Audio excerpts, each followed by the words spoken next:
So what's up mga kasokol, royalty based sa among nakuha nga information sa ngan nga sukol na buo kini based on the feelings of human like random feelings or just a feelings. When you are in trouble, problems, it's like kung unsay ginapaningkamutan nimo kinahanglan sukol kanunay. Ug mo nang gitawag nga sukol royalty. Nagsugod sila og baligya during the pandemic 2019 which is the capital worth 15,000 pesos. During that time, the starting of the business is online selling only. Naalang sila usa ka delivery while sila ang kapadagan sa negosyo. Tungod kay nag-boom man ilahang melty experiment nga anay upat ka flavor. After the pandemic, they try to create a dine-in and take-out for those students who wants to dine in and innovate more products. Ug ang mga sample sa ilang menu sa kadaghanan nga nabuhat like spaghetti, fried chicken, fries, ug uban pa nga moabot og 18 ka menu.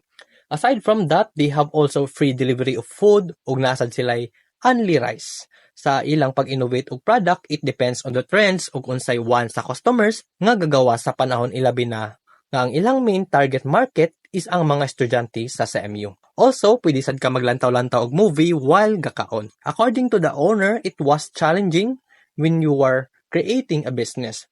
But they challenge it sa pagnegosyo dili kini sayon og niagi gyud sila og trial and error sa time nga pagmanage sa ilang negosyo. Sa time nga medyo nagdako-dako na ilang negosyo, nag-hire sila og 13 employees. Ang purpose sa ilang pag-hire is to help also sa mga nanghanglan og trabaho. Because of business, nakapahuman sila sa ilang anak og kursong nursing.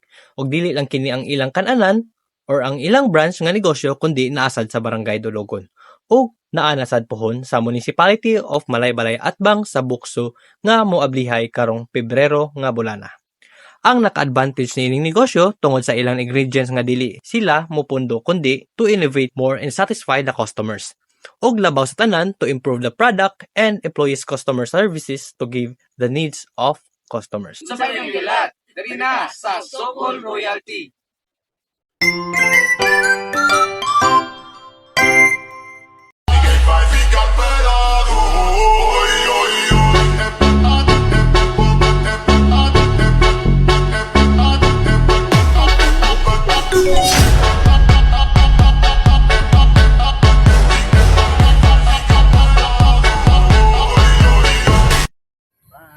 Hi guys, supanagid guys, thank you kay Lord.